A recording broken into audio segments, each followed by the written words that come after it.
Our first stop for today is Cedar Breaks National Monument. We made it to Cedar Breaks National Monument. It was super windy, so my audio did not turn out well, so I'm just going to do a quick voiceover. The visitor center that we arrived at first was still under construction, so we weren't able to get any advice there. We decided to hike a popular trail called the Sunset Trail. The views along the hike were stunning, but it was so cold that it was not enjoyable. So we actually didn't go past the first overlook and for turning around and heading back to the parking lot to drive through the park.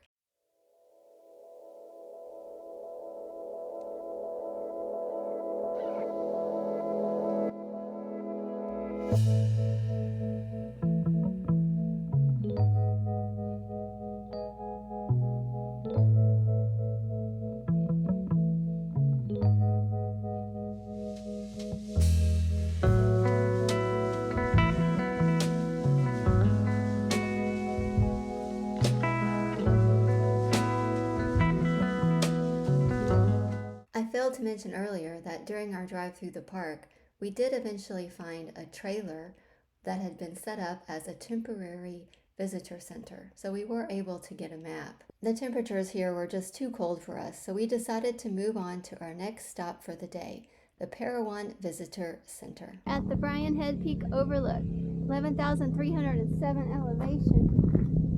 And we have like this weird building up here. It says this was built by the CCC a long time ago.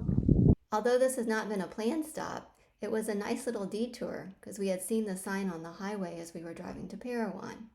So it does pay off sometimes to take detours along the way. Parowan Visitor Center. It's kind of a cute little town. At the visitor center, we got information on the Parowan dinosaur tracks and the Parowan Gap petroglyphs. As they walk, they left footprints in the mud, filled with pebbles and sand and hardened into rock. So we are going to go see the little footprint here telling you go this way. So here's the emblem. So we came over here and this is the track. It's huge. Like this is the size of my phone and that's the footprint. Yes. That almost looks like I think that might be a small one. a small one. That's cool. Found another one. You can see it right there. Chuck went up over the hill. Here's another one. I think it's referring to this, but I'm not sure. So he's way up there. He's coming back down now. I don't know if he found anything. Yep, so here's the marker. I was on the other side, but here it is here. You can see the tech thinks I read online somebody stole part of this one. That would be more out this way. Now it was time to move on to the Parowan Gap petroglyphs. This is actually listed on the National Register of Historic Places. You'll notice that this is the petroglyph that was on the front of the Parowan Gap brochure. Petroglyphs are a mystery. It's believed that the zipper glyph is a solar calendar.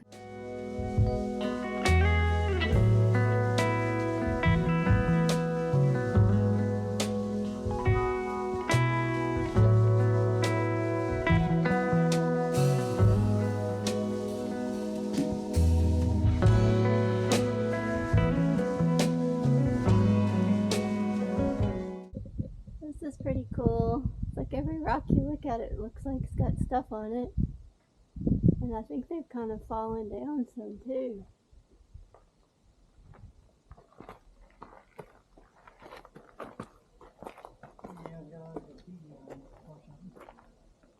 Yeah, people are terrible. That's definitely a sign.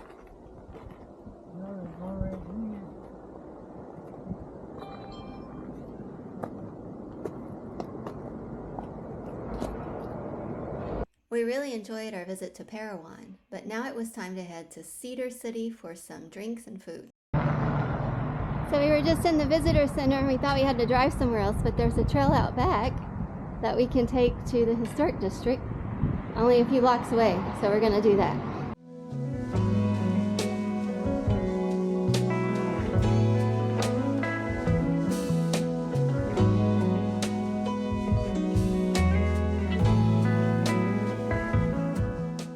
This is called the Warehouse Bar and Kitchen, established in 2020. And it's actually pretty nice inside. They had a Stella cider, which is just okay. And Chuck had all the IPAs, but after walking around town, we were tired. And so it worked out good. I'll take you inside now.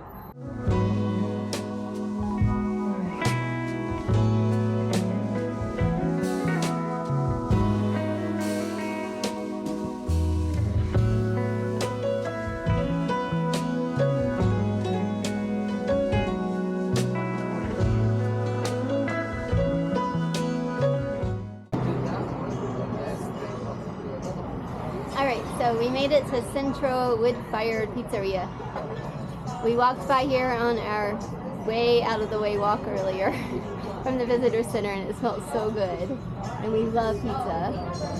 And you'll see there's like a winery across the street and a whole bunch of stuff. And the outdoor seating, the weather is perfect. I'd say like 70s, maybe 80s, 78, high 70s. But there's a little bit of a breeze, which makes it nice. They have craft sodas here, and I got the Outlaw Orange Cream because I love orange cream, and it is orange. Oh my gosh. Ooh, it's so good. And Chuck's been wanting this beer. It's called, it's from Melvin Brewing, right? Well, anything for Melvin. Melvin? Right there for you. Oh, yay. You get like a vinegar mixing with the olive oil? Oh yeah. Sure. We'll have that pizza out very shortly. Thank you. No rush. Saturday morning, and we woke up to a race being done on the road. And Chuck had said there's no traffic, and we thought, oh, it's Saturday morning. There's nobody out going to work. But it turns out the road's closed because of the race. And of course, that's where that guy was parked yesterday. He was blocking the entrance. So anyway, we woke up, and so now this fire and rescue guy came by, and he's escorting us out. After we made it out of the race area, we left Cedar City and headed for Kolob Canyon. Kolob Canyon is one of the little-known portions of Zion National Park.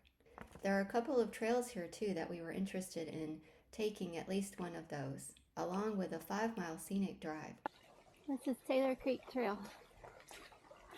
We're following this little creek. How many times have we crossed? Not as many as Willis Creek. This is pretty cool. Sun's hitting in a nice direction now. We're getting close to the end. They said we would start to see sheer cliffs. Look at this tree here. It's like growing sideways.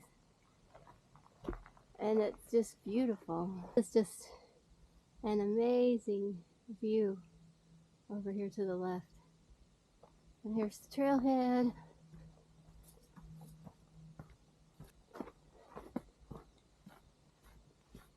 It's like another cool alcove over there.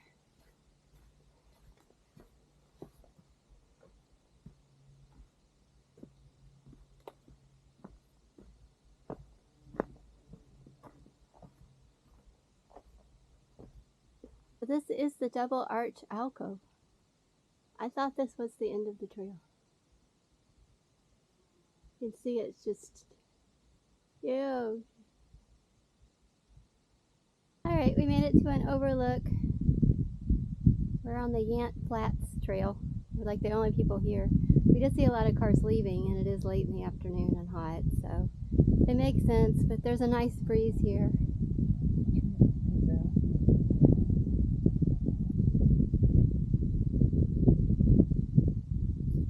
Like you can see that mountain over there. There's like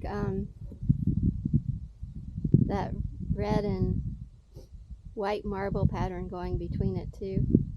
And the one over to the left. The one in front of us is kind of cool, but I don't want to hike down there. We're tired. We left the Yant Flat trailhead a little bit disappointed. I certainly wouldn't say this would be my top 10 hike, but somebody else had, and that's why we had added this to our itinerary. But we had been on some amazing hikes, especially in the last week, so it was a bit of a disappointment. Also, we had to walk through a lot of thick sand, and that was very, very tiring. We made our way now to the Cliffside Restaurant. It's located in St. George. It's supposed to be one of the best restaurants in St. George with amazing views. We're at the Cliffside Restaurant. We're coming here because they have the Melvin Brewing drink that Chuck's been wanting. Hopefully they have it. He said it on the website.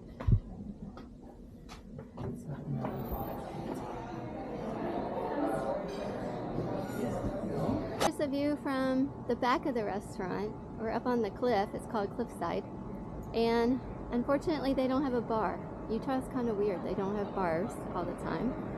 And she could sit us at a table, but it was outside and we had to get an appetizer in order to buy a drink. So another Utah law, which we've never heard of, but interesting. So we're leaving. Chuck's skipping his beer. Earlier, we had found a great little family restaurant that was next on our list. So we made the short 5-minute drive to head to dinner. Armido's Casita, this is the Mexican place, is supposed to have excellent mole. So we'll see how this stop goes. Armido's turned out to be a great restaurant. It looked like most of the people eating there were all locals. And the mole was outstanding, one of the best I've ever had. And Chuck really enjoyed his food as well. This is our boondocking spot for tonight. It is Saturday night and nobody else is really around. We've had one person come down the road. And we are close to Snow Canyon State Park, which is where we're going tomorrow. And the sunset is just beautiful. Today we're heading into Snow Canyon State Park. It has rolling petrified dunes, red and white sandstone cliffs, and stark black lava flows, which all make for stunning landscapes. We're really excited to descend into the lava tubes. Alright, we made it to the first lava tube, and she wasn't kidding. Like, you really do crawl down into this thing. And neither one of us feel like crawling down in here very far, so, but apparently you can go way down in there. You need a flashlight, which we don't have either. But, yeah, it's pretty wild. So here's the next lava tube. It started raining, so I'm gonna kind of hide out in here for a minute.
I like the white line through the rocks. I think it's cool.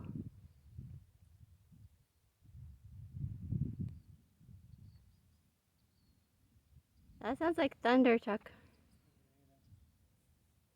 This is a cool little cave too. Here we are at Jenny's Canyon. The rain's kind of behind me. It's not very far away, but this is like a half-mile round trip hike, so we're gonna try to do it like super quick and get back and have lunch. We made it into the slot canyon. Pretty short hike, but it's through sand, and this sand is hard to walk on sand dunes. You'll see, look how tall up it goes. We really enjoyed Snow Canyon. It was a huge surprise. There were a lot of things we still didn't get to do there, but we were out of town for today because we had a long drive to make it to Valley of the Fire State Park.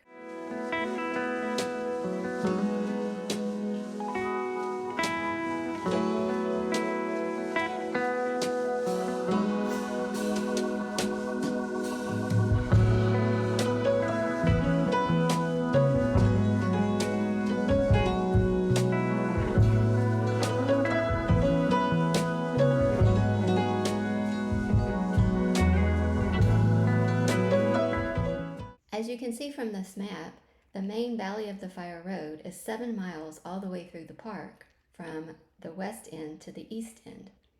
There's also a scenic drive called White Domes Road, which is 5.5 miles one way. Valley of the Fire derives its name from the way its red sandstone formations seem to glow as if they're on fire in the hour just before sunset. The park includes a number of hikes. Mouse's Tank, which has some petroglyphs and a natural water tank. Rainbow Vista, the Fire Wave, and the Seven Wonders. Unfortunately, we really wanted to see that, but the hike was closed when we were there. The White Domes Loop, Elephant Rock, Balancing Rock, and some of the other features of the park would be Adel Rock, which includes additional petroglyphs, Arch Rock, and the beehives. During one of our hikes, we saw some desert bighorn sheep, but only a few. However, when we took the drive on the White Dome Road, we saw a huge school of the desert bighorn sheep, and it was really, really cool to watch. Although we were disappointed at not being able to do the one hike for the Fire Wave, which is supposed to be super awesome, we still really enjoyed the park a lot. It was absolutely stunning, and seeing the bighorn sheep play together was super cool. This was as far west as we would be heading on this van adventure, so we left the park and headed for our boondocking spot close by for the night. Our plan for today is to do a number of errands in the morning, like laundry, go to the grocery store, liquor store, Chuck wanted a haircut, have lunch, and then we would make the 2-hour drive to Zion National Park.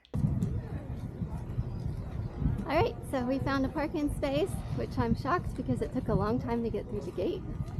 And it is 3 o'clock in the afternoon on Monday. And we're walking up to the visitor center to get the lay of the land and figure out a game plan for tomorrow. And there's an information desk with a line here. And then there's a wilderness information if you're camping or anything over there. Nobody's in that line. It looks like they've got 2 rangers in this line.